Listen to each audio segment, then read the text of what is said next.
नमस्कार दोस्तों, एक बार आप सबका फिर से बहुत बहुत स्वागत है आप सभी के अपने YouTube चैनल डियर गुरुजी पर। सो गाइस, जैसा कि आप सभी को पता है डेली मॉर्निंग में कितने बजे भाई 7 बजे ये वीडियो आपका आता है और 7 बज चुके हैं। और आई होप यहाँ पर काफ़ी लोग जो है जुड़ चुके होंगे क्लास में। कमेंट करके बताते हुए चलेंगे आप लोग को आवाज़ आ रही है कि नहीं आ रही है। उसके बाद जो हम लोग क्लास को करते हैं स्टार्ट। तो यहाँ पर आज हम लोग पढ़ने वाले फिर से top 25 questions. Daily morning dose है, कुछ इंपॉर्टेंट क्वेश्चंस मैंने स्टार्टिंग में ही दे दिया था, तो वो यहाँ पर हम लोग करते हुए चलेंगे और क्लास को स्टार्ट करेंगे। आप लोग टेलीग्राम से इंस्टाग्राम से जुड़ जाइए। इसके अलावा अनअकैडमी पे मुझे फॉलो कर लीजिए, जहाँ पर डेली मेरी 2 से 3 क्लासेस आती हैं। अनअकैडमी पे जो प्लस क्लासेस चल रहे हैं, अगर आप लोग उनको ज्वाइन करना चाहते हैं, प्लस का सब्सक्रिप्शन लेना चाहते हैं, तो भी आप लोग वहाँ पर ले सकते हैं। सिंपली आपको हमारा जो ये कोड है डियर गुरुजी, इस कोड का जो है यूज़ करना पड़ेगा। इस कोड की मदद से आप लोग को सिर्फ फरवरी मंथ के लिए जो स्पेशल ऑफर चल रहा है कि 10% मिलेगा। मार्च से आपका ये 5% होने वाला है। तो जो लोग भी इंटरेस्टेड हैं वो लोग जो है ज्वाइन कर सकते हैं अनअकैडमी प्लस, जहाँ पर आपको कंप्लीट तैयारी UP PCS, TET, CTET, super TET, इन सब की जो कंप्लीट तैयारी करवाई जा रही है। तो चलिए स्टार्ट करते हैं आज की हम लोग इस क्लास को। तो भैया आज का जो होमवर्क है वो क्या रहने वाला है? आज का होमवर्क बहुत ही सरल होमवर्क मैं आपको देता हूं कि जिसका मैं जवाब जो है आपको अगले वीडियो में दे भी दूंगा कि मानव ने चंद्रमा पर अपना पहला कदम कब रखा, किस सन में रखा था। तो आप लोग को ये कमेंट करके बताना है, ठीक है। तो चलिए अब स्टार्ट करते हैं क्लास को। तो आज का पहला क्वेश्चन है, फिल्म पाथेर पंचाली के संगीत निर्देशक कौन थे? देखिए सर, क्वेश्चन नंबर फर्स्ट आपसे यहाँ पर पूछा गया है कि फिल्म पाथेर पांचाली के संगीत निर्देशक कौन थे। तो दोस्तों याद रखिएगा, यहाँ पर जो करेक्ट आंसर आपका हो जाएगा सत्यजीत रे। कौन थे भाई? सत्यजीत रे। ऑप्शन नंबर जो इसका सी दिया गया है यहाँ पर, ये बिल्कुल करेक्ट हो जाएगा। क्लियर है। अगला क्वेश्चन देखिए आपसे यहाँ पर क्या पूछा गया, ध्यान से देखिएगा। अगला क्वेश्चन वेरी वेरी इंपॉर्टेंट है आपका। भैया अर्थशास्त्र में नोबेल पुरस्कार किस वर्ष प्रविष्ट हुआ? यानी कि जब नोबेल पुरस्कार की स्टार्टिंग हुई थी, तब जो है आपका नोबेल पुरस्कार पहले नहीं दिया जाता था, बाद में ये जो है प्रविष्ट हुआ। तो अर्थशास्त्र में जो नोबेल पुरस्कार है आपका आया था 1969 में। ठीक है, यहाँ पर दोस्तों बहुत ही इंपॉर्टेंट पॉइंट है, आपको इसको जो है याद रखना है कि भाई 1969 में जो आपका क्या बोलते हैं नोबेल पुरस्कार है वो आपका प्रविष्ट हुआ था। इसके अलावा नोबेल पुरस्कार 2020 के ऊपर वीडियो 1-2 दिन में जो है आने वाला है। बहुत ही इंपॉर्टेंट वीडियोस जो है वहाँ पर मैं आपको प्रोवाइड करूँगा कि 2020 का जो नोबेल पुरस्कार था उससे रिलेटेड। इसके अलावा यहाँ पर नोबेल पुरस्कार देखिए क्वेश्चन आया है, तो इसके बारे में थोड़ा बहुत जान लेते हैं कि भाई अल्फ्रेड नोबेल, इनकी याद में जो है कब स्टार्ट हुआ था नोबेल पुरस्कार? 1901 ईस्वी में। कब स्टार्ट हुआ था भाई? 1901 ईस्वी में स्टार्ट किया गया था। जब ये शुरू किया गया था तो शांति साहित्य भौतिकी रसायन चिकित्सा इसके क्षेत्र में जो है बेसिकली आपका दिया जाता था।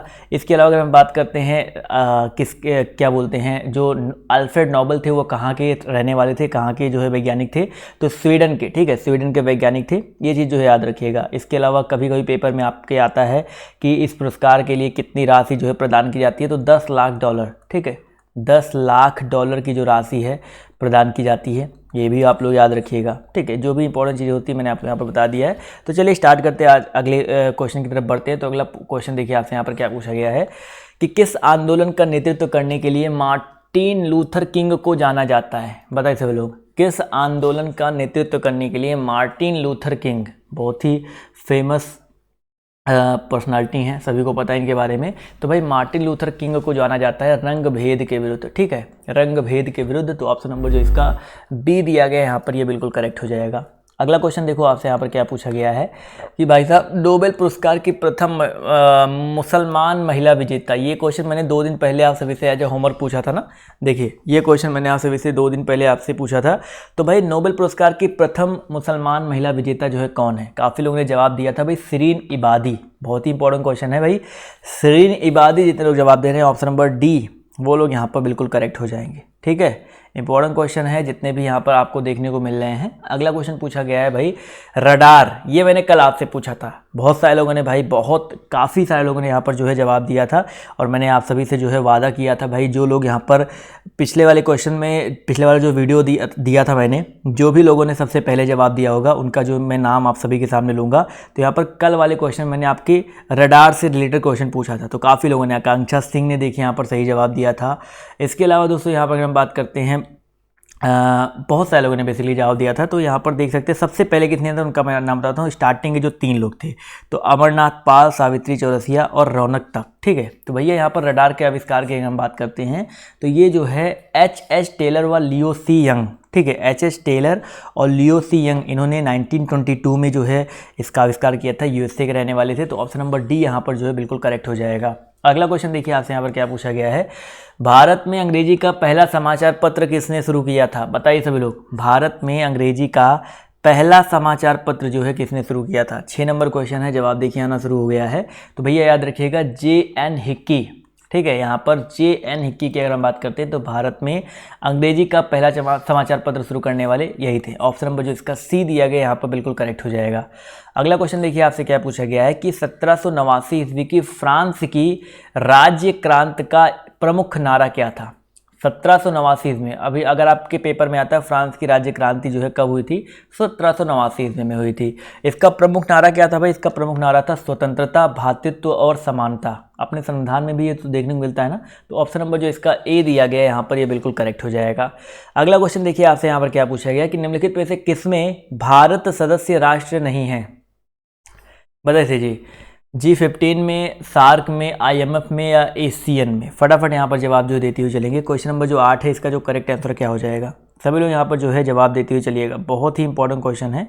तो इसका जो करेक्ट आंसर क्या हो जाएगा? चलिए भाई, तो ASEAN यहाँ पर देखिए ASEAN, the association of south east Asian nation इस, ये जो है आपका बेसिकली ये आपका, इसमें जो है भारत जो है सदस्य राष्ट्र नहीं है। तो ये चीज़ याद रखिएगा। इसमें याद रखिएगा कौन कौन से सदस्य राष्ट्र हैं, मैं यहाँ पर लिख देता हूँ शॉर्ट में। एक तो आपका इंडोनेशिया है, ठीक है, इंडोनेशिया है।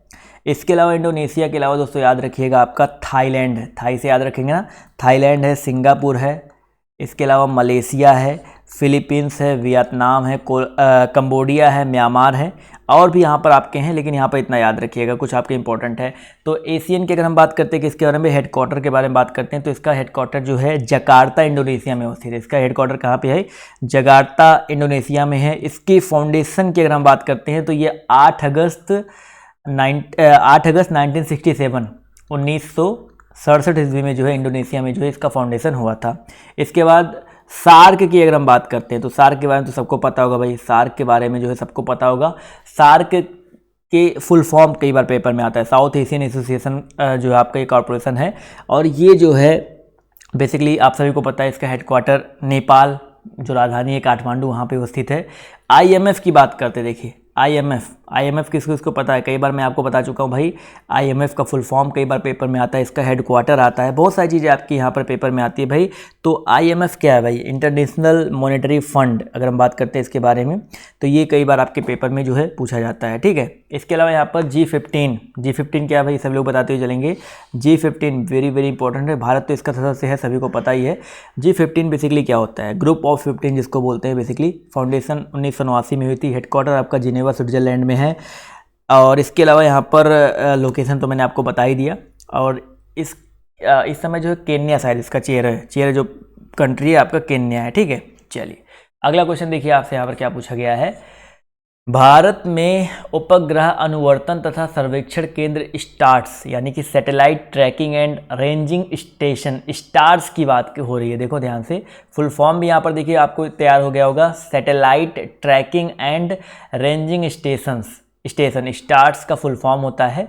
और ये जो है बेसिकली आपका कहाँ पर है? तो भैया याद रखिएगा ये जो है आपका अवस्थित है कहाँ पे? ऑप्शन नंबर जितने लोग बी जवाब दे रहे हैं, तमिलनाडु कवलूर में अवस्थित है। तो आपका ये स्टार है, ये बहुत इंपॉर्टेंट क्वेश्चन है, ठीक है। जितने लोग यहाँ पर जवाब दे रहे हैं ऑप्शन नंबर बी, वो लोग यहाँ पर बिल्कुल करेक्ट हो जाएंगे। चलिए आते हैं अगले क्वेश्चन की तरफ। तो अगला क्वेश्चन देखिए आपसे यहाँ पर क्या पूछा गया है, ध्यान से देखिएगा कि भारतीय सिविल सेवा में चुने गए पहले भारतीय का नाम क्या था? बताइए, भारतीय सिविल सेवा में चुने गए पहले भारतीय का नाम क्या था? ये तो बहुत ज़्यादा इंपॉर्टेंट क्वेश्चन है। तो भैया याद रखिएगा सत्येंद्र नाथ टैगोर, ठीक है। सत्येंद्र नाथ टैगोर भारतीय सिविल सेवा में चुने गए पहले भारतीय थे आपके। अगला क्वेश्चन पूछा गया कि RC क्लार्क पुरस्कार किस देश का सर्वोच्च सम्मान है? बताइए सर जी, RC क्लार्क, क्वेश्चन नंबर आपके यहाँ पर देखिए 11 दिया गया है, जवाब देखिए यहाँ पर आना शुरू हो गया। तो भाई RC क्लार्क की अगर हम बात करते हैं तो श्रीलंका का, ठीक है, श्रीलंका का सर्वोच्च सम्मान है। तो ऑप्शन नंबर जो इसका बी दिया गया है यहाँ पर बिल्कुल करेक्ट हो जाएगा। अगला क्वेश्चन देखिए आपसे यहाँ पर क्या पूछा गया है, ब्राज़ील की मुद्रा, क्वेश्चन नंबर 12 दिया गया भाई, ब्राज़ील की मुद्रा का नाम बताइए सर जी। क्रूजेरा, देखिए यहाँ पर ऑप्शन दिया गया क्रूजेरा, ये जो है आपका ब्राज़ील की मुद्रा है, तो ऑप्शन नंबर जो इसका ए दिया गया यहाँ पर बिल्कुल करेक्ट हो जाएगा। अगला क्वेश्चन देखो आपसे क्या पूछा गया है कि बैलिस्टिक मिसाइल निम्नलिखित में से किसने बनाया था। भाई इसका नाम, इसके बारे में तो सबको पता ही होगा, कई बार मैं आपको बता चुका हूँ। बैलिस्टिक मिसाइल निम्नलिखित में से किसने बनाया था, 13 नंबर क्वेश्चन है, जवाब देते हुए चलिएगा। तो भाई बैलिस्टिक मिसाइल की अगर हम बात करते हैं तो वान ब्राउन, ठीक है, याद रखिएगा बैलिस्टिक मिसाइल जो है वर्नर वान ब्राउन ने बनाया था, तो ऑप्शन नंबर जो इसका सी दिया गया यहाँ पर ये बिल्कुल करेक्ट हो जाएगा। अगला क्वेश्चन देखो आपसे क्या पूछा गया है, कैगा परमाणु ऊर्जा केंद्र कहाँ पे स्थित है। फटाफट यहाँ पर जो है इस क्वेश्चन का जवाब देते हुए चलेंगे। भाई कैगा परमाणु ऊर्जा केंद्र जो है आपका कहाँ पर अवस्थित है, 14 नंबर क्वेश्चन है, सभी लोग जवाब जो है देते हुए चलेंगे। इसका जो करेक्ट आंसर आपका क्या हो सकता है, फटाफट यहाँ पर जवाब देते हुए चलिएगा। भाई कैगा की अगर हम बात करते हैं तो ये जो आपका कर्नाटका में, कहाँ पे, कर्नाटका में अवस्थित है, तो ऑप्शन नंबर जितने लोग बी जवाब दे रहे हैं वो लोग यहाँ पर बिल्कुल करेक्ट हो जाएंगे। अगला क्वेश्चन देखिए आपसे यहाँ पर क्या पूछा गया, ध्यान से देखिएगा कि विश्व जनसंख्या दिवस कब मनाया जाता है, बताइए सभी लोग। विश्व जनसंख्या दिवस, कई बार मैं आपको बता चुका हूँ, विश्व जनसंख्या दिवस जो आपका कब मनाया जाता है, जवाब देखिए यहाँ पर आना शुरू हो गया है। तो भाई यहाँ पर याद रखिएगा विश्व जनसंख्या दिवस 11 जुलाई को, ठीक है, 11 जुलाई को जो है बेसिकली मनाया जाता है विश्व जनसंख्या दिवस, ठीक है। इसके अलावा 22 मार्च को बताइए क्या मनाया जाता है, कई बार मैं आपको ये भी बता चुका हूँ। 22 मार्च को क्या मनाया जाता है, वेरी इंपॉर्टेंट क्वेश्चन है, तो भैया याद रखिएगा 22 मार्च को जो है वर्ल्ड वाटर डे, जल दिवस जिसको हम कह सकते हैं, 22 मार्च को जो है वर्ल्ड वाटर डे जो आपका मनाया जाता है, ठीक है। इसके अलावा यहाँ पर अगर हम बात करते हैं किसके बारे में, 21 जुलाई को भी कुछ मनाया जाता है क्या, बताइए सभी लोग। 21 जुलाई की अगर हम बात करते हैं तो क्या, 26 जुलाई तो सबको पता ही होगा, लेकिन 21 जुलाई किसको पता है भाई, तो 21 जुलाई को आई डोंट थिंक सो कुछ मनाया जाता है, अगर कुछ मनाया तो आप लोग बता दीजिएगा। अगला क्वेश्चन देखिए आपसे यहाँ पर क्या पूछा गया है, पुलित्जर पुरस्कार निम्नलिखित में से किस एक से संबंधित है, वेरी इंपॉर्टेंट क्वेश्चन। पुलित्जर पुरस्कार जो है किससे संबंधित है, सभी लोग जवाब देते हुए चलेगा। भाई पुलित्जर पुरस्कार की अगर हम बात करते हैं तो पत्रकारिता से, किससे संबंधित है भाई, आपका पत्रकारिता से संबंधित है, तो ऑप्शन नंबर जितने लोग सी जवाब दे रहे हैं वो लोग यहाँ पर बिल्कुल करेक्ट हो जाएंगे। क्लियर है, ऑप्शन नंबर सी, यहाँ पर जितने लोग सही जवाब दे रहे हैं वो लोग यहाँ पर बिल्कुल करेक्ट हो जाएंगे। अगला क्वेश्चन देखिए आपसे क्या पूछा गया है कि भाई साहब सर्वप्रथम गर्भ निरोधक गोलियों का आविष्कार किसने किया था। सबसे पहले जो आपका गर्भ निरोधक गोलियां हैं इसका आविष्कार जो है किसने किया था, सभी लोग जवाब देते हुए चलेंगे।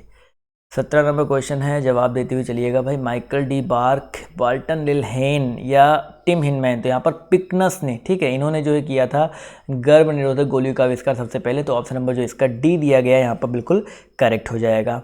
अगला क्वेश्चन देखिए आपसे क्या पूछा गया है कि ब्रूस ली की लड़ने की कला का नाम क्या है। ब्रूस ली की लड़ने की जो कला है उसका नाम क्या है, बताइए सभी लोग। ब्रूस ली बेसिकली आप सभी को पता है मार्शल आर्ट में जो है बेसिकली फेमस थे, तो यहाँ पर बताइए 18 नंबर क्वेश्चन का जो करेक्ट आंसर आपका क्या हो जाएगा। तो भैया याद रखिएगा कुनफू, ठीक है, कुनफू जो है जो ब्रूस ली लड़ने की कला थी वो कुनफू नाम है, गुंगफू या कुनेडो या कराटे नहीं था, कुनफू यहाँ पर था, ठीक है। ऑप्शन नंबर जो इसका बी दिया गया यहाँ पर बिल्कुल करेक्ट हो जाएगा। अगला क्वेश्चन देखो आपसे यहाँ पर क्या पूछा गया है कि भैया पाब्लो पिकासो की कला शैली का क्या नाम है।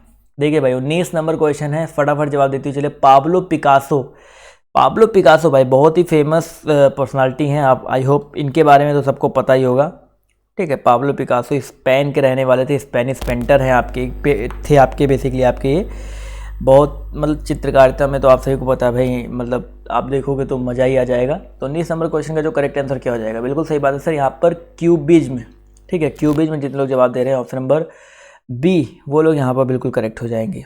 क्लियर है, चलिए बहुत ही अच्छी बात है, क्वेश्चन सबको समझ में आ गया, नहीं समझ में आ गया। चलिए अगला क्वेश्चन देखिए आपसे यहाँ पर क्या पूछा गया, ध्यान से देखिएगा और सभी लोग यहाँ पर जवाब जो देते हुए चलिएगा। चलिए अगला क्वेश्चन देखिए आपसे यहाँ पर क्या पूछा गया है कि भाई साहब की हैरी पॉटर श्रृंखला के लेखक कौन है। बचपन सबका गुजरा होगा भाई, काफ़ी लोगों का हैरी पॉटर देख देख के, बहुत सारे लोगों का फेवरेट भी होगा हैरी पॉटर भाई, और अगले पार्ट का लोग वेट भी कर रहे होंगे, कुछ सबको पता है और कुछ तो आने वाला है। तो भाई यहाँ पर याद रखिए J.K. राउलिंग, ठीक है। हैरी पॉटर श्रृंखला के लेखक का नाम क्या है भाई, J.K. राउलिंग है, ना कि के ना कि KJ ना कि AK, J.K. राउलिंग नाम है, तो ऑप्शन नंबर जो इसका बी दिया गया यहाँ पर बिल्कुल करेक्ट हो जाएगा। अगला क्वेश्चन देखिए आपसे यहाँ पर क्या पूछा गया, ध्यान से देखिएगा, बहुत ही ज़्यादा इंपॉर्टेंट क्वेश्चन है। पूछा गया भाई आपसे यहाँ पर कि क्रोना किस देश की करेंसी है। शायद मैंने आज जो अकेडमी पर एक क्लास लिया था, कल मैंने शायद 3 बजे, वहाँ 3 बजे नहीं 9 बजे लिया था, वहाँ पर क्रोना के बारे में मैंने आपको बताया था। तो क्रोना बताइए सर जी किस देश की करेंसी है, फटाफट यहाँ पर जवाब जो है देते हुए चलेंगे। 21 नंबर क्वेश्चन का करेक्ट आंसर क्या हो जाएगा भाई? काफ़ी लोग यहाँ पर देखिए जवाब दे रहे हैं स्वीडन। ठीक है भाई, स्वीडन की अगर हम बात करते हैं तो इस देश की जो करेंसी आपकी क्रोना है, जबकि स्पेन की, इटली की और नीदरलैंड, इन तीनों की करेंसी जो आपकी क्या है भाई? इन तीनों की करेंसी जो है आपकी बेसिकली क्या है? यूरो है। ठीक है, इन तीनों की करेंसी यूरो है, जबकि स्वीडन की जो करेंसी आपकी क्या है? क्रोना है। तो ऑप्शन नंबर जो इसका बी है, याद रखिएगा। अगला क्वेश्चन देखिए आपसे यहाँ पर क्या पूछा गया कि वेलिंगटन ट्रॉफी किस खेल में दी जाती है? ये क्वेश्चन भी शायद हो चुका है, रिपीटेड है, बट फिर भी जवाब देते हुए चलिएगा भाई। वेलिंगटन ट्रॉफी जो है किस खेल में दी जाती है? सभी लोग यहाँ पर जवाब देते हुए चलिएगा। इसका जो करेक्ट आंसर आपका क्या हो जाएगा? तो भाई याद रखिएगा वेलिंगटन ट्रॉफी। ये मैं क्वेश्चन आपको करवा चुका हूँ, तो ये क्वेश्चन भी आपके लिए मैं होमवर्क छोड़ता हूँ। इसका जवाब भी आप लोग जो है कमेंट करके, जो क्योंकि इसको मैं कल ही करवाया था, इसका जवाब जो कमेंट करके जो है जरूर दीजिएगा।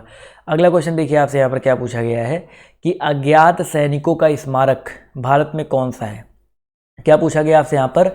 अज्ञात सैनिकों का जो स्मारक है वो भारत में कौन सा है? गेटवे ऑफ इंडिया, तीन मूर्ति, जलियांवाला बाग या इंडिया गेट? 23 नंबर क्वेश्चन है। सभी लोग यहाँ पर जवाब देते हुए चलिएगा। बहुत ज़्यादा इंपॉर्टेंट क्वेश्चन है, सभी लोग यहाँ पर बताते हुए चलेंगे। जवाब देखिए यहाँ पर आना शुरू हो गया। तो भाई यहाँ पर अगर हम बात करते हैं अज्ञात सैनिकों का इमारत, ये जो आपका क्या हो जाएगा? इंडिया गेट हो जाएगा। ठीक है, इंडिया गेट कहाँ पे अवस्थित बताइए सर? इंडिया गेट जो है आपका न्यू दिल्ली में अवस्थित है, ये चीज़ याद रखिएगा। गेटवे ऑफ इंडिया मुंबई में है, इंडिया गेट आपका न्यू दिल्ली में है। तो ऑप्शन नंबर जो इसका बी वाला दिया गया है यहाँ पर, ये बिल्कुल करेक्ट हो जाएगा। क्लियर है? चलिए अगला क्वेश्चन देखिए आपसे यहाँ पर क्या पूछा गया है, ध्यान से देखिएगा। वेरी इंपॉर्टेंट क्वेश्चन है कि भाई साहब इंटीग्रल कोच फैक्ट्री कहाँ पे है? 24 नंबर क्वेश्चन है, इसका जवाब देते हुए चलेंगे। इंटीग्रल कोच फैक्ट्री जो है आपका कहाँ पे अवस्थित है? 24 नंबर क्वेश्चन है, सभी लोग जवाब देते हुए चलिएगा भाई। जवाब देखिए धीरे धीरे आना शुरू हो गया। तो भाई इंटीग्रल कोच फैक्ट्री की अगर हम बात करते हैं तो आपका पेराम्बूर में, कहाँ पे भैया? पेराम्बूर में अवस्थित है। तो ऑप्शन नंबर जो इसका ए दिया गया है, ये यहाँ पर बिल्कुल करेक्ट हो जाएगा। ठीक है, देखिए इंटीग्रल कोच फैक्ट्री की अगर हम बात करते हैं तो आप लोग को अगर इसके बारे में कुछ भी पता है तो आप लोग भी थोड़ा सा यहाँ पर जितने लोग जुड़े हुए हैं, ठीक है, जितने भी लोग यहाँ पर जुड़े हुए हैं वो लोग भी जो है यहाँ पर थोड़ा थोड़ा बताने का प्रयास किया करें। तो यहाँ पर एक चीज़ क्लियर हो गया भाई, integral coach factory. Coach factory मतलब होता है जो आपका जो डिब्बा, जो ट्रेन के डिब्बे होते हैं ना, बेसिकली उनको बनाने का एक कारखाना होता है। इंडियन रेलवे से संबंधित है आपका ये, और ये आपका कहाँ पे अवस्थित है? पेराम्बूर में अवस्थित है। ये आई होप यहाँ पर आपको पता ही है। पेराम्बूर कहाँ पड़ता है? पेराम्बूर जो है बेसिकली आपका पड़ता है चेन्नई में। ठीक है, कहाँ पड़ता है भाई? चेन्नई में पड़ता है, ये चीज़ याद रखिएगा। ठीक है, अगला क्वेश्चन देखिए आपसे यहाँ पर क्या पूछा गया, ध्यान से देखिएगा कि चंडीगढ़ का वास्तुविद ले कोर्बुजियर, देखो यहाँ पर एक क्वेश्चन आपका ये तैयार हुआ कि चंडीगढ़ का वास्तुविद कौन था? ले कोर्बुजियर था। ये किस देश का नागरिक था? बताइए सभी लोग। चंडीगढ़ के जो वास्तुविद थे आपके क्या थे भाई? ले कोर्बुजियर। अजीब सा नाम है भाई यहाँ पर, लेकिन आपको बताना है भाई इसके जो ये बेसिकली इनकी नागरिकता, बेसिकली कौन से देश के नागरिक थे ये? तो भैया याद रखिएगा फ्रांस के। ठीक है, फ्रांस के नागरिक थे। ऑप्शन नंबर जो इसका डी दिया गया यहाँ पर, ये बिल्कुल करेक्ट हो जाएगा। क्लियर है? चले भाई साहब, तो ये रहे दोस्तों आपके कुछ इंपॉर्टेंट क्वेश्चन। अगली क्लास जो संविधान का पॉलिटी का पार्ट नंबर 5 जो आपका आने वाला है, आज देखिएगा। आज मैंने वहाँ पर मूल कर्तव्यों के बारे में मैंने बताया है, तो जो आपके 11 के 11 मूल कर्तव्य हैं उनके बारे में मैंने आपको बताया है, तो उनको जाकर के देख लीजिएगा। और इसका PDF आप लोग जो है डाउनलोड कर सकते हैं हमारे टेलीग्राम ग्रुप से।